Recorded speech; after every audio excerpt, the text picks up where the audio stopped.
Okay, you may be wondering why I have an extremely obscure Daredevil comic up here.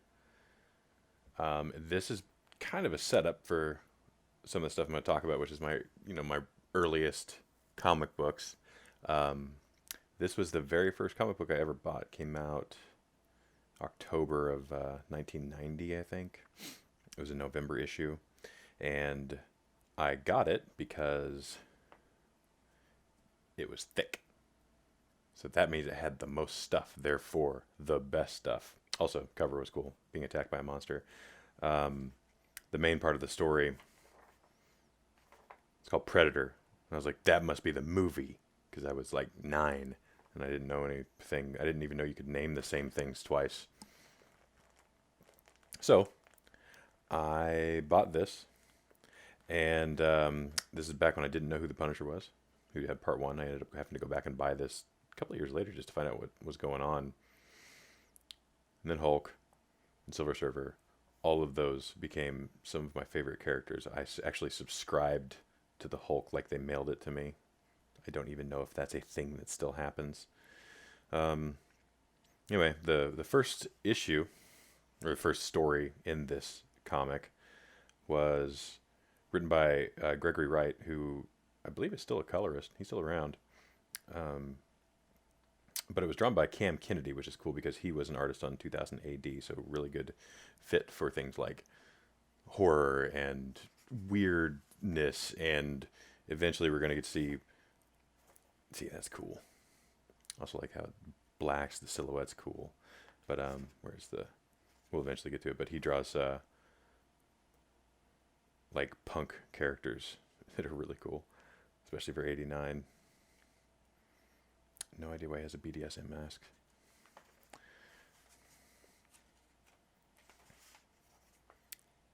And there's the monster in his full glory. Here's these punk characters. The tongue.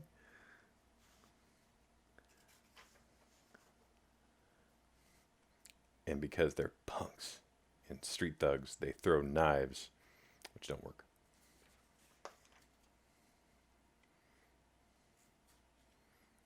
And this, so he throws one dude against the wall. This guy's still got his tongue out, which is funny.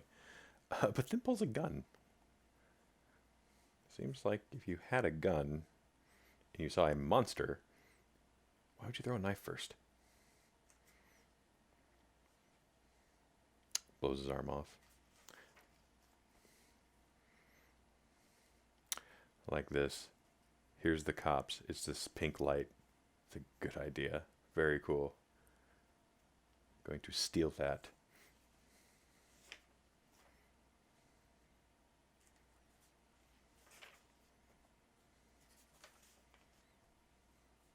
Arm still gone. This is kind of an interesting way to do this. There's a million different ways to show Daredevil bouncing around from rooftop to rooftop. This one, the only thing I don't like about this is it doesn't really give context where he is in space. Like, it's just different buildings, I guess, because they have different signs, different silhouettes. That's about it.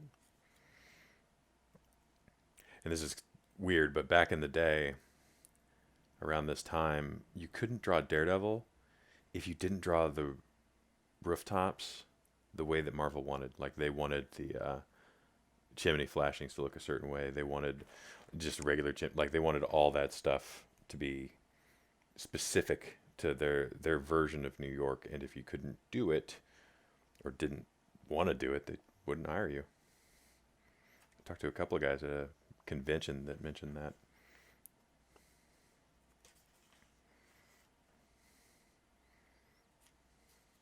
He's just misunderstood.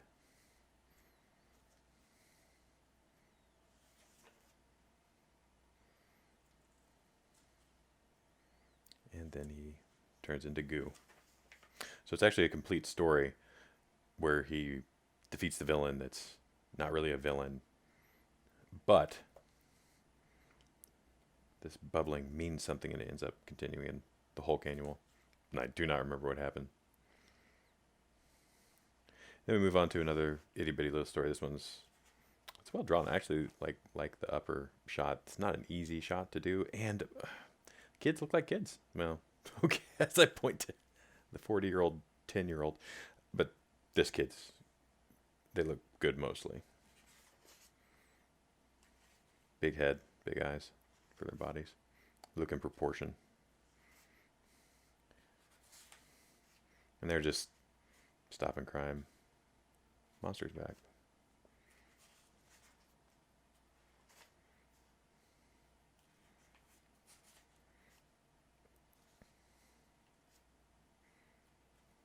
Body horror. I love that ad. The movie made a lot of money, so I guess everyone else liked the ad enough to go see the movie. Warren Beatty. I went back and watched that a few years ago, and it's actually pretty fun.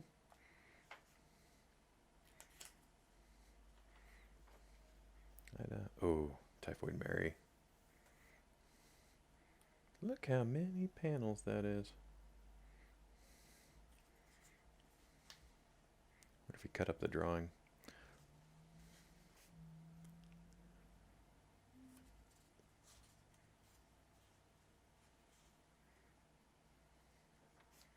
I like Typhoid Mary.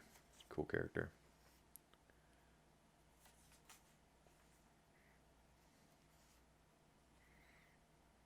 Okay, so this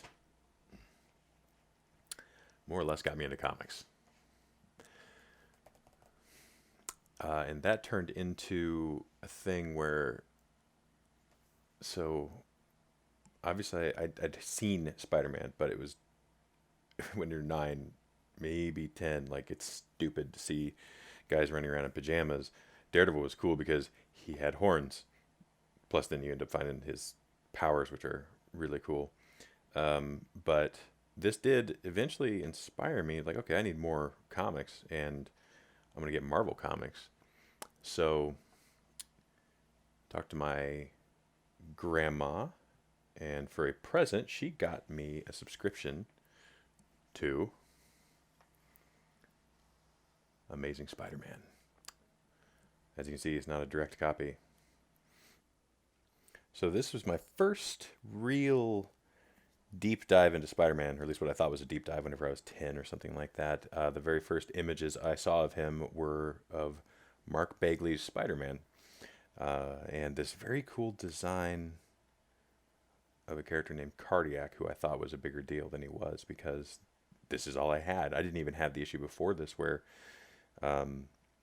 they were in much more of a fight. Ended up as a fairly complex villain in this particular story. Opened it up, had no idea there could be different artists. This is done by, what's his name? Merriman. Chris Merriman. Marinan, who I still don't really know much about. Like, he's done other work, but he was mostly around back then. Did some cover art and stuff like that. Good artist, though. Like, really good. I like that he took some of what Todd McFarlane left behind with the expressive eyes. Anyway, I really like this. He just did this little 2-part series as a fill-in issue for Mark Bagley. Bagley had been on the book for about a year at the time. Really cool. Like, I can tell what's going on. Okay. I think that's actually pointillism. But one of the things about Spider-Man is that if you see the cover and open the book, he generally looks the same. It almost doesn't even matter that it's a different artist doing it. Like, it's mostly the same.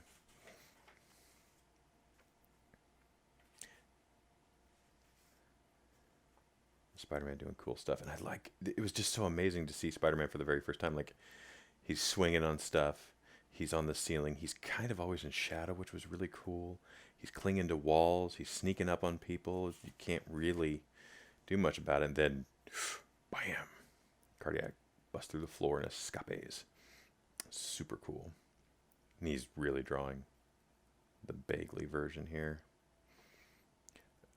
This is more Erik Larsen. It's kind of fun to see him take pieces of artists who have gone before him with McFarlane hair. And of course, then I get to see that Spider-Man has a loving relationship with his wife, Mary Jane, who I fell in love with immediately. And then we get to see behind the scenes with the villain, which I didn't know at the time how big of a deal that would become. Like that wasn't something I'd seen in that young age.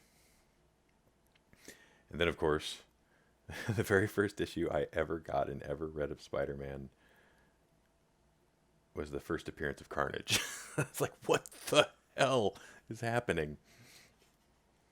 And then it's gone. I was like, what was that? Get to follow Cardiac around a little bit more, find out he's a little more complex.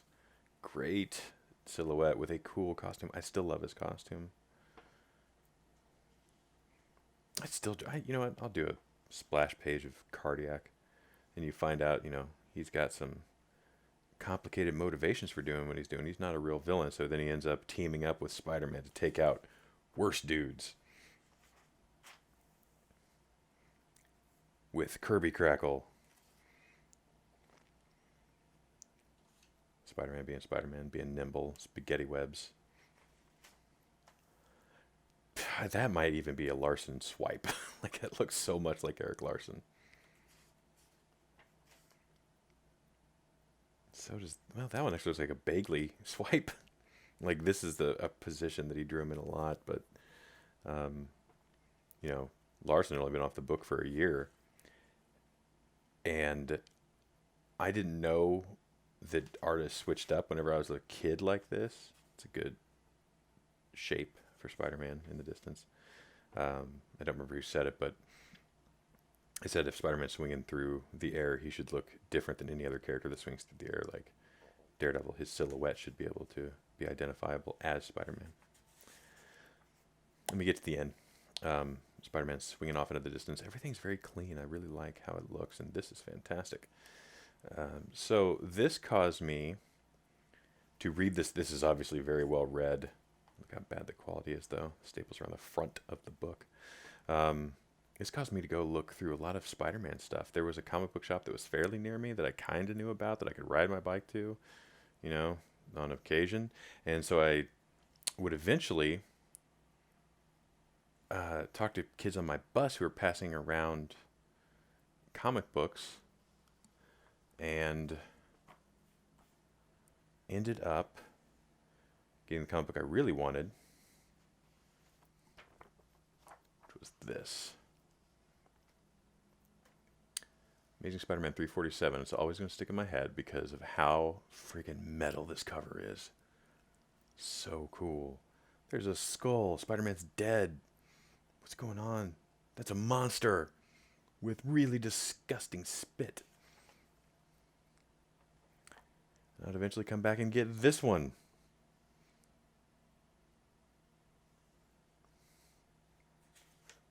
How freaking cool is that? So, oh my God.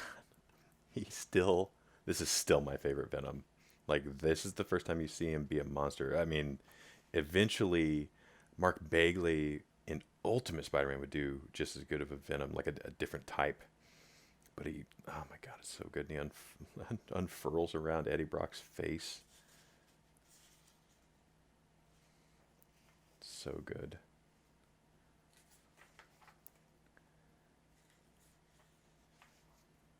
And so all this stuff to me when I was young was the same. It was just Spider-Man. I didn't really understand the differences in artists. I couldn't tell that much of a difference when I was young. I drew Teenage Mutant Ninja Turtles. Like, that was it. That was all I could really draw well. I was always in a competition with the other kids in my class about who could draw the best. And I think by this time, this would be a kid named Eric that could also draw Ninja Turtles, but he could only draw them from the front, so I started drawing them from the side.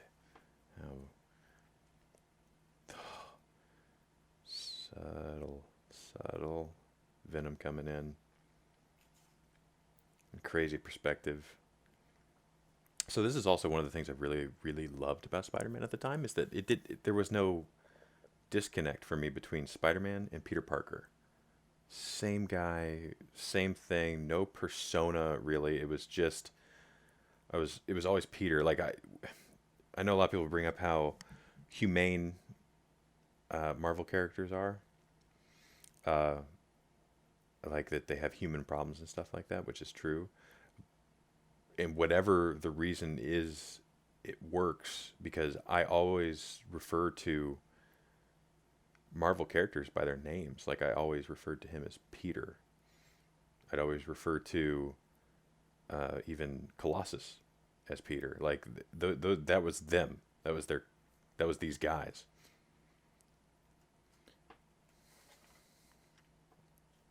Oof! Look at that New York. Really good. McFarlane hair. Now he's got to fight a monster.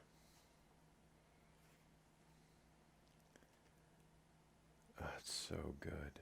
Look at that art. God, Larsen was so good on this book.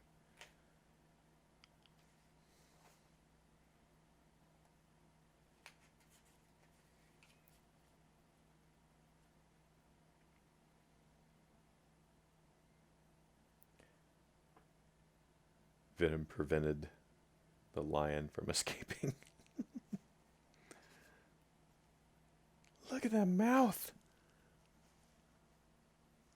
Gosh.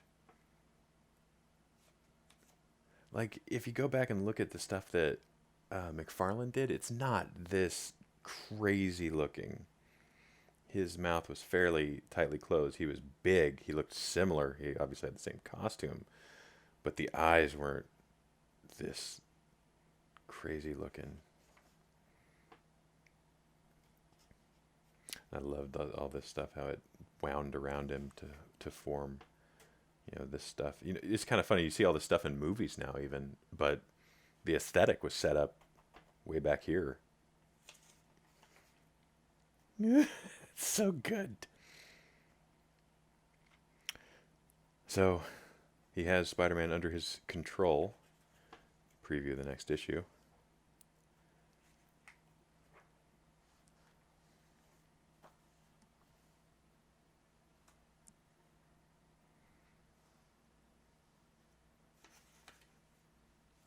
I was even too young to understand that this was a Shakespeare reference. The hell is Shakespeare? Spider-Man wakes up on a beach. So one of the cool things about this was I read this comic first, before 346. It was the only one I had access to, and I I knew that Spider-Man was normally in New York because I subscribed to Spider-Man, and I think I only had the one issue by the time I read this one. But then he's on a deserted island, fighting Venom mano a mano. God, that splash page is amazing. Every panel is absolutely amazing. So good. So one of the things that people talk about is how expensive comics are now. So this was $1 at the time, 1990, 91, whatever it was. 91, May of 90, well, technically April of 91. And so if you extrapolated this to being now, to the inflation, it shouldn't be this much. It should, the comics shouldn't be $3.99. They should be like maybe $3, maybe $2.99, something like that. And if you go back even further, comics should be $1 if you compared them to like comics in the 70s. But look at this. I would make an argument that comics are too cheap because these are works of art that you get to read and you get to stay with and you get to hold on to and look at, and God, like, how freaking cool is that? People spend like $60 on prints to put on their wall. You get to carry this one around with you, and it's a piece of artwork here, here, here, here, and here. These are all amazing. Love how he rips apart the webbing by ripping his own face off. So cool.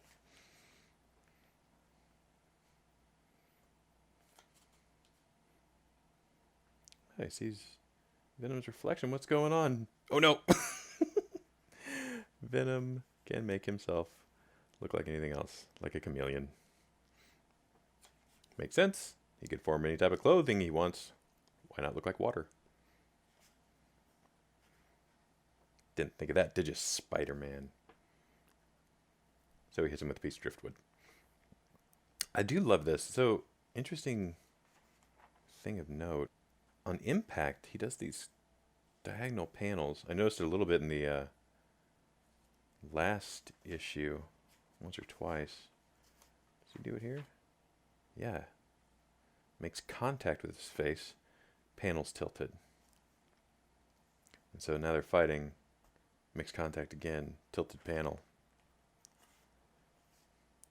Hits him again. Tilted panel. Swims away.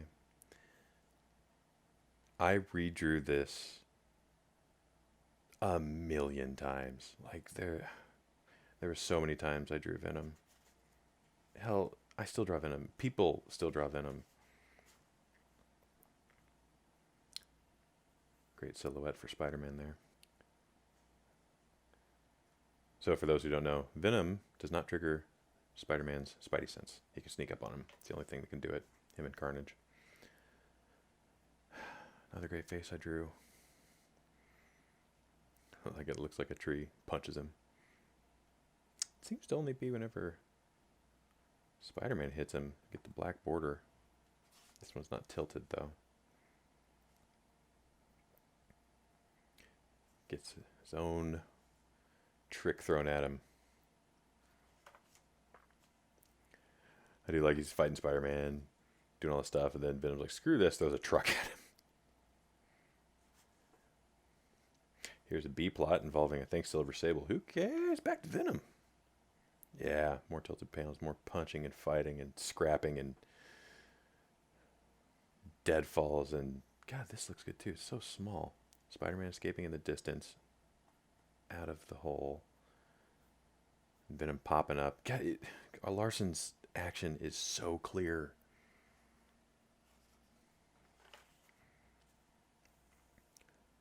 Venom's got his own tricks. Sends his suit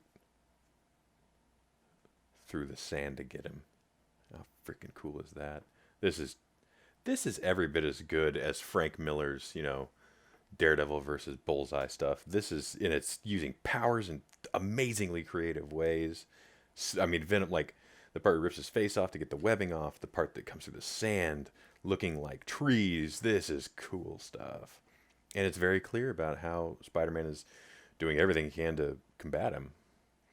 More or less stay alive.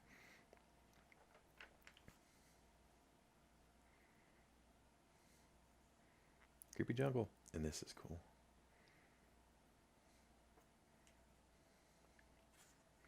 So Spider-Man figures out he's never going to get off the island. Poor Peter. Also, he's fighting without his mask. I love that. Unless he fakes his own death.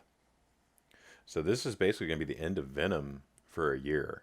He doesn't come back until the Carnage arc. Woo! Look at that motion. Jesus, so good. Busting through the brush. Lays a little trap for him. And throws a car at the escaping Torch. And it explodes. Boom. He's confused by it. Thinks it's the gas from the tank. It exploded Spider-Man. Spider-Man puts his suit on the skeleton that he found in the graveyard earlier. Not that this makes entirely, a whole lot of sense, but good enough. Son of a monkey. Funny. And then Venom is just on the island, at peace, happy, by himself. And Spider-Man has escaped onto a boat. So it's the end of Venom until Spider-Man has to go get him to help defeat Carnage. This is one of the best comic books, as far as superheroes go, I've ever read. Still, I read. You don't even need to read it. Just flip through it, and you know exactly what's going on every step of the way. Fantastic.